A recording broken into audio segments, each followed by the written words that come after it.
Lyda Petraviciute, 42, and Laisvydas Urbaitis, 36, were using a network of enforcers and snitches to keep their modern-day slaves quiet while living off their vile profits. One victim was told she'd be sold as a prostitute and her house burned down if she told anyone, and another has made 2 suicide attempts since he was rescued. Another was told that Petraviciute was going to marry him so she could get a mortgage. The pair were sentenced to 9 years in prison for crimes against 4 victims, including trafficking and forced labor offenses. Petraviciute sobbed throughout the hearing, watched by her shocked family, who were also in tears at hearing the evidence against her.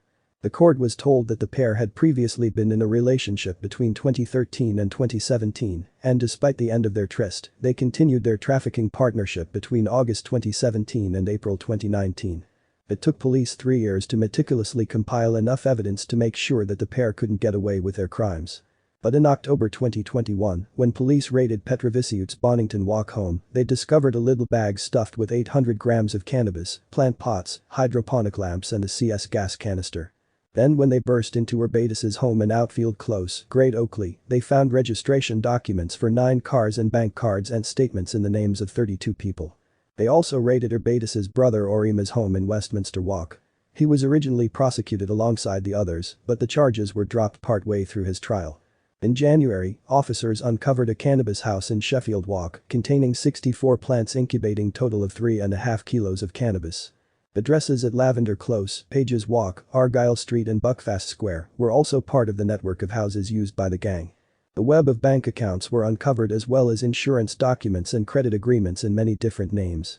Hundreds of bank transactions from the victims' accounts, totaling many thousands of pounds, were made by Petraviciute at shops like the Range and B&M Bargains, as well as supermarkets across Corby. Some victims were employed at Fresh Direct and Tato, although there was no suggestion these companies knew what was going on. Petraviciute used her links with local recruitment firms to give herself an air of legitimacy, although they are also not thought to have known what she was up to. Urbaitis used an enforcer, who himself had been trafficked into the country, to supervise other victims and ensure they weren't blabbing. One victim suffered a serious attack with a bottle. Petraviciute assaulted some of her victims herself. Northampton Crown Court heard that Petraviciute came to Corby in 2005 with her uncle and had done cleaning jobs and opened a shop in Pitchley Court. Urbaitis arrived in the town 14 years ago and had initially done factory work before going on to become an HGV driver with IBM. Mitigating for Petraviciute, barrister Akwil Singh Tawana said his client had no criminal record and that there was only evidence of minimal violence. She had become a grandmother for the first time while in jail, where she had become a trusted prisoner with various jobs, including welcoming new inmates and working on the reception desk. In mitigation for Urbaitis, the court heard he had a previous conviction for theft in Lithuania. He had been working as a driver in the UK and was a father and stepfather. Her Honour Judge Rebecca Crane said. One victim described his treatment as torture. You treated him as your personal servant, humiliating him. You're not the good Samaritans in the Lithuanian community you claim to be. Petraviciute was found guilty of 1 count of trafficking and 2 counts of compulsory labor. Urbaitis was found guilty of 2 counts of trafficking and 1 count of compulsory labor. The pair will serve at least 2/3 of their 9-year sentence before they will be eligible for release on license. Lead investigator DS Sharon Drage said. I would like to commend the bravery of the victims for their support throughout our investigation. For too long they were controlled by this gang, and I'm pleased that they are now free and can now move forward with a better life.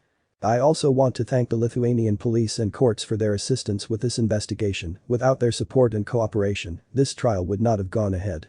And finally, I would like to pay tribute to Justice and Care victim navigators who have supported both the victims and the police during this investigation.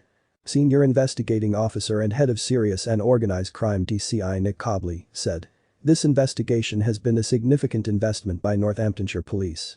Lasting over 3 years and really shows our commitment and intent to identify these hidden organized crime groups and stop this horrendous criminality from occurring.